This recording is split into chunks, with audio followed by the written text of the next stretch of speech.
মমতার সঙ্গে কোনো ভদ্রলোক নেই, হিন্দুরা তো নেই, শিক্ষিত মুসলমানরাও নেই। এই পুলিশগুলো আছে, অনুমতি নেওয়া কর্মসূচি, ওরাই অনুমতি দিয়েছে। এসডি অফিস থেকে লাইসেন্স নিয়ে বিজেপি সভা করছে, এগুলো করবে, উস্কাচ্ছে। এদের আর বেশি দিন নেই, আমি আপনাকে বলে গেলাম। আর মাস 3-4 পরে শুধু মুখগুলোর ছবি তুলে রাখুন। আমি অনেক উত্থান পতনের সাক্ষী, 33-34 বছর লড়াই করছি। এগুলো বলে লাভ নেই, পৃথিবীটা গোল, সব হিসাব হয়ে যাবে, চিন্তার কোনো কারণ নেই। একদিকে পুলিশের বাঁদরামি, এটাকে ইসলামী বলা হয়, এটা মমতা শিখিয়েছে এদের, এই ইসলামী এদের করতে হবে। আমি এই বলে যাই আপনাদের পুলিশ বাবাদের, আমি অনেক বড় বড় পুলিশ অফিসারকে দেখেছি যারা আমাকে আটকাতো নন্দীগ্রামে। অরুণ গুপ্তা, ডিজি তারানিয়া, এন রমেশ বাবু, এস পান্ডা, অশোক দত্ত, অশোক বিশ্বাস, গঞ্জি অনিল শ্রীনিবাস, তারপরে তাদের পরিণতিও দেখেছি। আর এই রাজীব কুমার আর মনোজ বার্মার, আর এই জেলার একটা ছোকরা চেংড়া আসানসোলের থেকে এসেছে সৌমদ্বীপ, ওর অবস্থা কি হবে আপনারা দেখতে থাকবেন, আপনারা। আমি বলে গেলাম, কোন শক্তি নেই তৃণমূলকে এবারে বাঁচাবে। আমি আপনাকে বলে দিলাম, এসআইআর এর পরে কোন শক্তি নেই তৃণমূল কংগ্রেসকে বাঁচাবে। আপনারা জানেন যে ভারতীয় জনতা পার্টি এই জেলার উত্থানের ইতিহাস কি। আমি তখন বিজেপিতে যোগ দিইনি, আপনারা লড়াই করে 2019-এ 37% ভোট পেয়েছিলেন। আমি 20 সালে আপনাদের সঙ্গে এসেছি, 21-এ এই জেলায় বিজেপি রাজ্যের মধ্যে হাইয়েস্ট ভোট পেয়েছে, 44% ভোট। এই জেলায় তৃণমূল পেয়েছে 43% ভোট। আমরা 7টা এমএলএ জিতেছি, আর এটা পালিয়েছে তো শ্যামলার বুদ্ধিতে। এটাকে হাফ লাখ ভোটে হারাবো, এটাকে হাফ লাখ ভোটে আমি হারাবো। ও থাকলে টিকিট দিলে জেতাতে আমার 4টে জুতো ছেড়ে যেত। যা হয়েছে ভালো হয়েছে, ঈশ্বর যা করেন মঙ্গলের জন্যই করেন। এখন অনেক সুবিধা, যেই পদ্ম পাবে সেই বিধানসভায় যাবে, চিন্তার কোনো কারণ নেই। আমাদের এখানে 2024-এর লোকসভা ভোটে আমরা কত পার্সেন্ট ভোট পেয়েছি? পূর্ব মেদিনীপুরে 46% ভোট পেয়েছি। হিরণকে জিততে দেয়নি কেশপুরে লুট করে, পাঁশকুড়া পশ্চিমে লিড। অগ্নিমিত্রা পাল মাত্র 27,000-এ হেরেছে মেদিনীপুরে, 13,500 ভোট পেলে জিতত। কিন্তু আমাদের পূর্ব মেদিনীপুরের এগরা তাকে 12,000 লিড দিয়েছে। আর কাঁথিতে 7টার মধ্যে পটাশপুর ছাড়া 6টাতে লিড, 50,000-এর কাছাকাছি ভোটে সৌমেন্দু অধিকারী জিতল। আর এখানে আপনারা ছক্কা মেরে প্রায় 80,000-এর কাছাকাছি ভোটে অভিজিৎ গাঙ্গুলিকে জেতালেন। আমরা 46% ভোট পেয়েছি। আমাদের এই জেলাতে 16টা সিটই আমরা পদ্মফুলকে জিতাবো। এই পরিবর্তন সংকল্প সভায় আমাদের অঙ্গীকার, আমরা 37-কে 44 করেছি, 44-কে 46 করেছি। আর 4 মাস পরে আমরা 51% ভোট ভারতীয় জনতা পার্টিকে পূর্ব মেদিনীপুর জেলায় দেব। কিচ্ছু করতে পারবে না। ওই ট্রাকের পিছনে লেখা থাকে, দেখবি আর জ্বলবি, লুচির মতো ফুলবি। কিচ্ছু করতে পারবে না। আমরা জিতব। কেন জিতব? কারণ পরিবর্তনের বিউগুলটা এখান থেকেই বাঁচিয়েছিল নন্দীগ্রামের মানুষ। মাঝখানে একটা নদী, ওপারে নন্দীগ্রাম। মমতা ব্যানার্জি লাফিয়ে চলে এসেছিল কলকাতা থেকে নন্দীগ্রামে আমাকে হারানোর জন্য। নন্দীগ্রামের মানুষ, মেদিনীপুরের মানুষ, তাদের স্বাভিমান আছে। তারা ঘরের ছেলেকে চেনে, তারা আত্মীয়কে চেনে, তারা ভালো মন্দ জানে, তারা কখনো মাথা নত করেনি। তাই ভারতবর্ষ স্বাধীনতা পেয়েছে 1947-এর 15ই আগস্ট, মেদিনীপুরের স্বাধীনতা ঘোষিত হয়েছে 1942-এর 17ই ডিসেম্বর।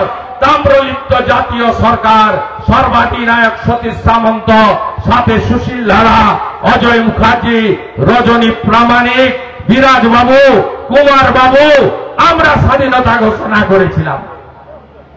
আমাদের জেলায় দেশপ্রাণ বীরেন্দ্রনাথ শাসমল কংগ্রেস অধিবেশনে অপমানিত হয়ে জুতো খুলে রেখে ট্যাক্স বন্ধ আন্দোলন করেছিলেন।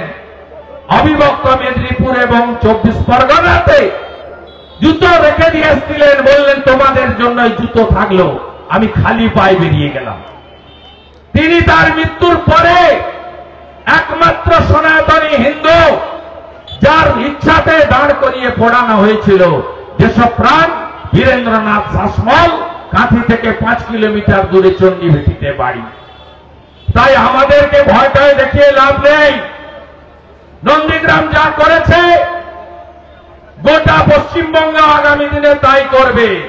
বলেছিল না শুভেন্দু অধিকারী গণনা কেন্দ্র দখল করে জিতে গেছে। অভিজিৎ গাঙ্গুলি, আমি জিতেছি 2000-এর কাছাকাছি, অভিজিৎ বাবুকে লিড দিয়েছি 8200 ভোট নন্দীগ্রাম থেকে।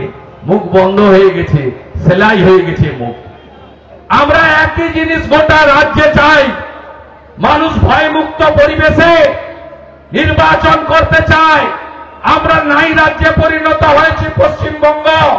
বাংলার গৌরব ভেঙে চুরে তছনছ করে দিয়েছে এই পরিবারবাদী কোম্পানি, যে টাকা ছাড়া, চুরি ছাড়া কিচ্ছু চেনে না। আমরা মাঝে মাঝেই বলেছি তৃণমূল পায়খানা খায়, শৌচালয়ের টাকা মেরেছে, তৃণমূল আবাসের বাড়ির টাকা মেরেছে, তৃণমূল আমফানের টাকা মেরেছে, তৃণমূল হলদিয়াতে ছোট ছোট শাটডাউনের চাকরিও বিক্রি করত। আগে হলদিয়ার নেতারা বিক্রি করত, এখন নন্দকুমারের একজন তেল চোর তিনি বিক্রি করেন, দোকান খুলেছেন সেখানে, সেখান থেকে বিক্রি হয়। আপনি কালকে বারাসাতে কি দেখলেন? কি দেখলেন? তৃণমূল মৃত মানুষের চোখ তুলে বিক্রি করে দেয়। ভাবতে পারেন কোন রাজ্যে বসবাস করছেন আপনারা? আমরা পঞ্চায়েত ভোটে তৃণমূলের নেতাকে ব্যালট খেতে দেখেছি। এই সর্বভোগ তৃণমূল সব খেয়ে হজম করে দিচ্ছে। তাই আগামী বিধানসভা নির্বাচনে এই চোরেদেরকে আমাদেরকে হারাতে হবে। আমাদের সংকল্প কি? আমাদের সংকল্প প্রতি হাতে কাজ, প্রতি পেটে ভাত, প্রতি মাথায় ছাপ। আমাদের সংকল্প কি? সোনার বাংলা। আমাদের সংকল্প কি? টাকাকে ফেরাবো বাংলায়। আমাদের সংকল্প কি? শিক্ষা প্রতিষ্ঠানগুলো সরকারি আবার নতুন করে সেজে উঠুক। আমাদের সংকল্প কি? নারী সুরক্ষা। আমাদের সংকল্প কি? কন্যা সুরক্ষা। আমাদের সংকল্প কি? মহিলা সশক্তিকরণ। আমাদের সংকল্প কি? প্রতি বছর এসএসসি পরীক্ষা, মেধা অনুযায়ী চাকরি, ওএমআর-এর ভিত্তিতে পরীক্ষা। আমাদের সংকল্প কি? জেলার প্রাইমারির নিয়োগ জেলাতেই হোক, মেধা অনুযায়ী হোক। এসসি এসটি ওবিসিরা অধিকার ফিরে পাক, একাডেমিক দেখে হোক, যোগ্যতা মেনে হোক। এটাই বিজেপির অঙ্গীকার। বিজেপি যদি সমুদ্র হয়, মহাসমুদ্র হয়, তৃণমূল হলো এদো পচা পুকুর। তৃণমূলের সঙ্গে বিজেপিকে ম্যাচ করবেন না। বিজেপি সর্বভারতীয় পার্টি শুধু নয়, বিশ্বের সর্ববৃহৎ পার্টি। বাংলায় জনসংখ্যা 11 কোটি আর বিজেপির মেম্বারদের সংখ্যা 13 কোটি। বিজেপি শুধু দেশ চালাচ্ছে না, 21টা রাজ্যে এনডিএ সরকার চালাচ্ছে। লোকসভা নির্বাচনের পরে प्रथम वोट हलो हरियाणा और महाराष्ट्र। हरियाणा का जीत हमारी है, महाराष्ट्र का जीत हमारी है। 27 বছর পরে দিল্লির জিত আমাদের হয়েছে। ওখানে ফ্রি ফ্রি ফ্রি মমতা ব্যানার্জির মতো আরেক ফেরেববাজ কেজরিওয়াল, তাকে লোক রিজেক্ট করে দিয়ে ভারতীয় জনতা পার্টিকে এনেছে। আর বিহারে 202টা আসন 243-এর মধ্যে बीजेपी एनडीए पेয়েছে। बिहार का जीत हमारी है, अब बंगाल का बारी है। পশ্চিমবঙ্গের এবারে টাইম এসে গেছে, পশ্চিমবঙ্গে টাইম এসে গেছে। কাঁটা ফুটেছে মুখ্যমন্ত্রীর পায়ে। কালকে বনগাঁতে কি ভাষা হিলিয়ে দেব ভারতবর্ষকে। এ তো শাহজাহানের ভাষা, এ তো অনুব্রত কেষ্টর ভাষা, এই ভাষা তো গুন্ডাদের ভাষা, এই ভাষা তো নন্দীগ্রামের সুফিয়ানের ভাষা, এই ভাষা গুন্ডারা মাফিয়ারা বলে। আমাদের রাজ্যের মুখ্যমন্ত্রী বলছে হিলিয়ে দেব। আরে মমতা ব্যানার্জি, নন্দীগ্রামে আপনাকে ভোটাররা হিলিয়েছে একবার, এবার 26-এ বাংলার জনগণ আপনাকে হিলিয়ে দেবে। আপনি নিশ্চিন্ত থাকুন। বলছে আমি লোক বিধানসভার পরে ভারত ভ্রমণ করব। আরে ভারত ভ্রমণ করুন, আপনাকে কেউ ডাকে না। অখিলেশ যাদব উত্তরপ্রদেশ ভোটে ডেকেছিল, আপনি কাশী বিশ্বনাথে গেছিলেন, জয় শ্রীরাম শুনেছেন, হর হর মহাদেব শুনেছেন। আপনি যেখানে যেখানে প্রচার করেছেন সব জায়গায় সমাজবাদী পার্টি হেরেছে। ওই কারণে বিহারে আপনাকে তেজস্বী যাদব ডাকেনি। ডাকেনি কেন জানেন? কারণ আপনি হিন্দু বিরোধী। আপনি হিন্দু বিরোধী। আপনার মুখ দেখলে হিন্দুরা ভোট দিতে পারে না। কেন? এক, গতকাল রাম মন্দিরের শাস্ত্র মতে মন্দির নির্মাণ শেষ হল ধ্বজ উত্তোলনের মধ্য দিয়ে। রাম মন্দিরের উদ্বোধন আমাদের স্বপ্ন। 500 বছরের লড়াই। সরকারি টাকায় মন্দির হয় না, নিধি দিয়েছি আমরা। আপনি 10 টাকা, কেউ 50 টাকা, বড় লোকরা 1 কোটি টাকা, যে যেমন পেরেছেন দিয়েছেন। আজকে মন্দির নির্মিত হয়েছে হিন্দুদের নিধিতে টাকাতে।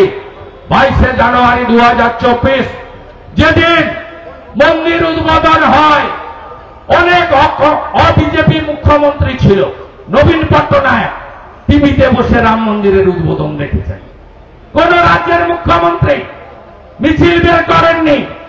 কোন রাজ্যের মুখ্যমন্ত্রী, হিমাচলের কংগ্রেসের মুখ্যমন্ত্রী, ঝাড়খণ্ডের জেএমএম এর মুখ্যমন্ত্রী রাম মন্দিরের বিরোধিতা কেউ করেনি। এটা একটা সনাতনের আবেগ, এটা একটা ধর্মীয় আবেগ, এটা একটা আস্থার আবেগ। আপনি পাঁচশার কাছে রাম মন্দিরের বিরুদ্ধে মিছিল করেছিলেন, কোন হিন্দু ভুলে যায়নি। যেদিন আমরা গঙ্গা যমুনা সরস্বতী ত্রিবেণী সঙ্গম সবাই ডুবকি লাগাতে গেছিলাম, কে কে গেছিলেন ডুবকি লাগাতে প্রয়াগে? হাত তুলুন। আমিও গেছি, অনেকে গেছেন। যারা যেতে পারেননি আমরা জল এনে দিয়েছি, মাথায় ছিটিয়েছেন। তাই তো মহাকুম্ভ, অমৃত কুম্ভ, প্রয়াগরাজ আর বিধানসভায় দাঁড়িয়ে এই হিন্দু বিরোধী মুখ্যমন্ত্রী বলছেন ওটা মৃত্যু কুম্ভ। আপনি বদলা নেবেন না। হিন্দুরা সহজে মুখ খুলে না, মনে মনে রাখে। আপনি দাঁড়িয়ে বলেছেন হিন্দু ধর্ম গন্ধা ধর্ম। এবারেও আপনি দুর্গা পূজায় মাত্র 1 দিন বাকি ছিল মাতৃপক্ষ দেবী পক্ষ শুরু হতে। আপনি বন্ধু বলুন তো, পিতৃপক্ষে ভালো কাজ কেউ করে? কেউ করে? যাদের বাবা মা গত হয়েছেন তারা গয়াতে যান পিণ্ড দিতে। আজকে পিতৃপক্ষে কাঁচি নিয়ে দুর্গা পূজা উদ্বোধন করতে গেছেন এবং বৃষ্টি পড়ছে টিপ টিপ করে, ছাতা অনেক আছে, উনি ছাতা নেবেন না। উনি একটা সাদা কাপড় নিলেন, সাদা কাপড়টাকে মাথায় দিলেন। দিতেই পারেন, কানটা বের করলেন কেন? কানটাতে বৃষ্টি পড়বে না। আসল কথা উনি বার্তা দিচ্ছেন যে মুসলমান তোমাকে আমি চাকরি দিতে পারিনি, মুসলমান তুমি বেশি বেকার, তোমাকে কাজ দিতে পারেনি, তুমি গরিব থেকে আরো গরিব হয়েছ। মুসলমান তোমাকে ভালো শিক্ষা স্বাস্থ্য দিতে পারেনি। মুসলমান তুমি বেশি সংখ্যায় পরিযায়ী শ্রমিক হয়েছ। কিন্তু আমাকে প্রশংসা করতে দাও, আমাকে তোমাদেরই লোক শাস্তে দাও। তাই হিজাব পরে দুর্গাপূজার উদ্বোধন, ভোট ব্যাংকের রাজনীতি। তাই এই মহিলাকে পশ্চিমবঙ্গ থেকে তাড়াতে হবে। আর আপনি কোথায় থাকবেন ঠিক করুন, বিধানসভার পরে কোথায় থাকবেন ঠিক করুন। আপনার এত চুরি দুর্নীতি, আপনি 11তে এসে শিল্প দাঁড়িয়েছেন, 16তে এসে চাকরি চুরি করেছেন, আর 26-এ যদি আসতে পারেন ফুলিয়ান শামশেরগঞ্জের মতো হিন্দু পলায়ন হবে। আমি আপনাদের বলে গেলাম, আমি অনেক দিনের রাজনীতি করি। আমি 2004 সাল থেকে এখানে লড়ি, 95 থেকে কাউন্সিলর, 88 থেকে কলেজের ছাত্র সংসদে লড়ি। আমি বলে গেলাম, রেকর্ড করে আপনারা রাখুন, ছড়াবেন না। এত মা বোন দিদি এসেছেন, আপনারা আর কি কর ভুলে গেলেন? ওই ডাক্তার বোন হসপিটালের মধ্যে ধর্ষণ করে খুন করল, তার মা বাবা যখন বলে বিচার চাই, মমতা ব্যানার্জি বলে 14ই আগস্ট 2024 বেহালাতে দাঁড়িয়ে ওর বাবা মা চাইলে তো আমি 10 লাখ দিতেই পারি। এটাই মুখ্যমন্ত্রী। Durgapur IQ city medical college private 80 lakh টাকা ক্যাপিটেশন ফি দিয়ে ওই উড়িষ্যার কন্যা ভর্তি হয়েছে। বাবার স্বপ্ন ছিল আমার মেয়েটি জয় জগন্নাথ বলে ডাক্তারি পাস করে বাড়ি ফিরবে। তাকে গ্যাং রেপ করা হলো, ধর্ষিতা হলেন। তার বাবা মেয়েটাকে নিয়ে উড়িষ্যা চলে গেল। যাওয়ার সময় বলল, এই বাংলা কোন মহিলার জন্য, কোন কন্যার জন্য নিরাপদ নয়। সে বাংলার গর্ব ও গৌরব বাড়লো না কমলো? বন্ধু, মুখ্যমন্ত্রী দার্জিলিং যাবেন, দাঁড়িয়ে বলছেন এয়ারপোর্টে, কি বলছেন? বলছেন মেয়েরা রাত্রে বেরোবেন না। বলেছেন মুখ্যমন্ত্রী, বলছেন মেয়েদের সুরক্ষা নিজেরাই দেখে নেন, আমরা জনে জনে সুরক্ষা দিতে পারবো না, এত রাত্রে মেয়েরা বেরোবে কি করে? আরে কি কথা! এটাই স্বাধীন ভারতবর্ষে একজন মুখ্যমন্ত্রী পুলিশ মন্ত্রীর মুখ থেকে কথা। আপনারা মহিলারা জোট বাঁধবেন না, জোট বাঁধবেন না। কয়েকদিন আগে কালী পুজোতে কাকদ্বীপে মাতা কালীকে পুলিশের প্রিজন ভ্যানে তুলল। আপনি কি বদলা চান না? আমরা তো মা কালীর ভক্ত, আমরা তো কালীঘাটে যাই, তারাপীঠে যাই, দক্ষিণেশ্বরে যাই। আমাদের তো এলাকায় এলাকায় মা কালীর মন্দির রয়েছে। কালী ঠাকুরকে প্রিজন ভ্যানে আপনারা দেখেছেন আর কেঁদেছেন। এ কোন বাংলা? শ্রী চৈতন্য দেবের ভূমি, স্বামী বিবেকানন্দের মাটি, লোকনাথ বাবার মাটি। এই মাটিতে জগৎজননী মা শারদামণি ঠাকুর রামকৃষ্ণদেব জন্মেছেন। এই মাটিতে স্বামী প্রণবানন্দ জন্মেছেন। আপনারা দেখেছেন। তাই একে তাড়াতে হবে। 2,15,00,000 বেকার, 7 লক্ষ পরিযায়ী শ্রমিক, 6,888 শিল্প দাঁড়িয়েছে ঢাকা সহ। একে ছাড়বেন না আপনারা। 8,200 স্কুল বন্ধ করেছে 1 বছরে। 1 teacher school, no teacher school. রাজ্যে 9,54,000 স্নাতকে সাম্মানিকে আসন আছে, 3 লক্ষ ভর্তি হয়েছে। বাবা মারা বলে লিখতে পড়তে পেরেছি, সই করতে পেরেছি, যথেষ্ট, আর পড়াবো না, টাকা খরচ করব না। মমতা থাকলে চাকরি হবে না। একদম ঘোষিত অবস্থান। বিজেপিকে আনুন, এই রাজ্যকে পুনরুদ্ধার করতে হবে, টাকাকে ফিরিয়ে আনতে হবে। এই রাজ্যে কৃষককে ফসলের দাম দিতে হবে, এই রাজ্যকে বাঁচাতে হবে। নরেন্দ্র মোদী বলেছেন 61টা রেল প্রজেক্ট, একাধিক এয়ারপোর্ট, একাধিক সমুদ্র বন্দর, জমি দিচ্ছে না। 91,000 কোটি টাকা হাতে নিয়ে বসে আছে। নরেন্দ্র মোদীজি বলেছেন এ সরকার দেশকে দুর্বল করছে। 540 কিলোমিটার বর্ডারে জমি দেয়নি বেড়া করার জন্য। কেন? বাংলাদেশি মুসলিম অনুপ্রবেশকারী আর রোহিঙ্গারা যাতে ঢুকে ভর্তি হয়ে যায়। আপনারা টিভিতে দেখছেন না, যে টিভি মমতা ব্যানার্জির বন্দনা করে তারাও দেখাচ্ছে। স্বরূপনগর, ভাগলমা পিলপিল করে পালাচ্ছে, কার্বনিক অ্যাসিড ঢেলে দিয়েছে ইলেকশন কমিশন ঘটতে, সব বেরিয়ে পালাচ্ছে। 3টা বউ 14টা বাচ্চা পেটলা পুটলি নিয়ে ভাগলমা ভাগলমা। এরা কেউ ভারতীয় নয়, এরা ল্যান্ড জিহাদ করবে, ভোট জিহাদ করবে। আপনার আমার বাড়ির বোনকে কন্যাকে তুলে নিয়ে গিয়ে লাভ জিহাদ করবে। আজকে মমতা ব্যানার্জি এদের জন্য চিৎকার করছেন, এসআইআর করতে দেব না, আমি ফর্ম ফিল আপ করি। আপনি ফর্ম ফিল আপ না করলে পশ্চিমবঙ্গ পিছিয়ে যাবে। আপনি দয়া করে ফর্ম ফিল আপ করবেন না। আমি করজোড়ে আপনাকে আবেদন করব। আমি ফর্ম ফিল আপ করিনি, কিন্তু আমার ভাইপো বাবু আর তার পরিবার ফর্ম ফিল আপ করে জমা দিয়ে দিয়েছে। আপনাদেরকে উস্কাচ্ছে। কোন হিন্দু লোককে বলবো, রাষ্ট্রবাদী মুসলিমকে বলবো, তৃণমূলের হাতে ফর্ম ফিল আপ করবেন না, ভুল করে দিচ্ছে, যাতে আপনাদের ভোটার লিস্টে নাম না ওঠে। একদম করবেন না। যে ইলেকশন কমিশন ভোটারদের নিরাপত্তা দেওয়ার কথা, সেই ইলেকশন কমিশন কলকাতা পুলিশ কমিশনারকে চিঠি দিয়ে বলছে আমার অফিসে নিরাপত্তা দাও। এই সংবিধান, আজকে সংবিধান দিবস, বাবা সাহেব আম্বেদকরের ছবি, তাকে প্রণাম করেছি আমরা। সংবিধানের 4টা স্তম্ভ, 1 নম্বর হচ্ছে ল মেকার, নির্বাচিত প্রতিনিধি। কি অবস্থা নির্বাচিত প্রতিনিধি? বিরোধী দলনেতা বারে বারে আক্রমণ করে। আমার নিজের কথা আমি বলবো না।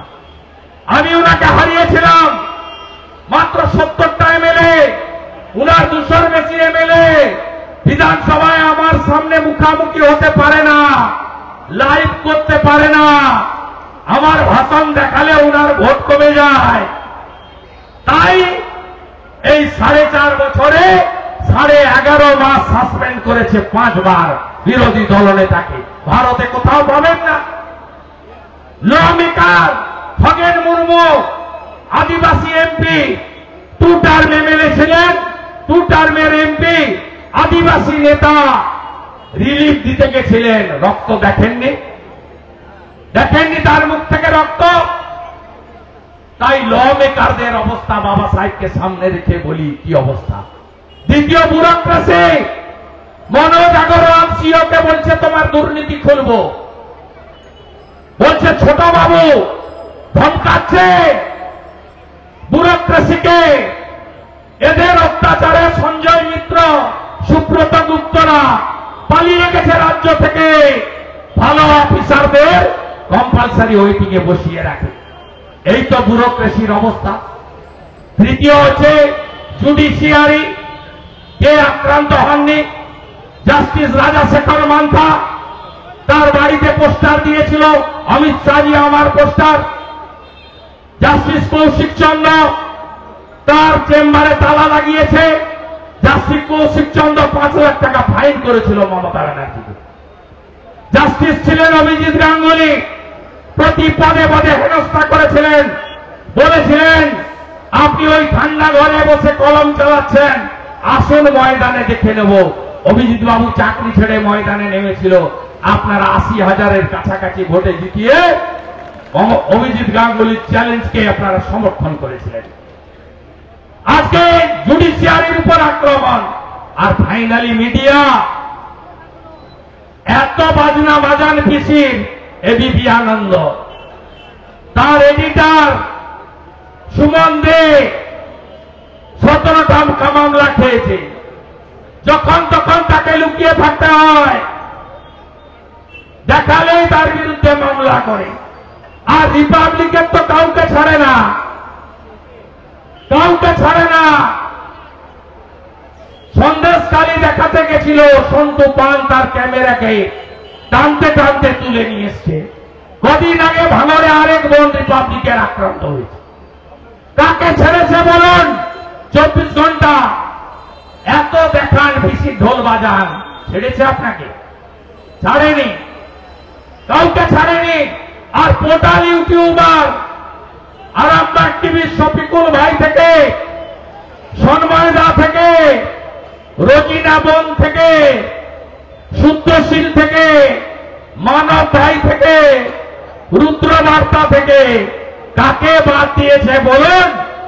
তাই বাবা সাহেবকে সামনে রেখে সংবিধান দিবসে রাজ্যের সংবিধানের 4টে স্তম্ভ law maker, MP, MLA, bureaucracy, BDO, DM, IS, IPS আর জুডিশিয়ারি, কলকাতা হাইকোর্ট আর ফাইনালি মিডিয়া, 4টে স্তম্ভকে যদি কেউ ভেঙে থাকেন, এই সংবিধান বিরোধী মমতা ব্যানার্জি, আপনি ভারত হেলাবেন বলেছেন, আপনাকে পশ্চিমবঙ্গের লোক এপ্রিল মাসে এমন হেলাবে, এমন হেলাবে, আপনার ভাইপো যাবে জেলে আর আপনাকে বাটি নিয়ে কালীঘাটের সামনে বসাবো।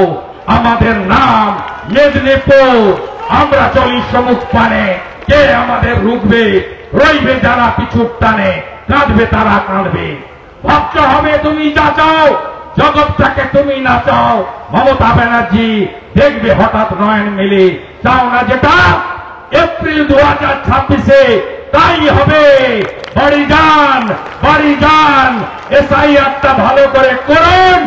মেরা বুথ সবচেয়ে মজবুত, একদম ছক্কা মারবো, 16-0 করবো। কোলাঘাট থেকে এগরা, পাঁশকুড়া থেকে পটাশপুর, পদ্ম, পদ্ম, পদ্ম, মোদি, মোদি, মোদি, রাষ্ট্রবাদ, রাষ্ট্রবাদ, বিকাশবাদ, বিকাশবাদ, সুশাসন, সুশাসন, সুরক্ষা, সুরক্ষা।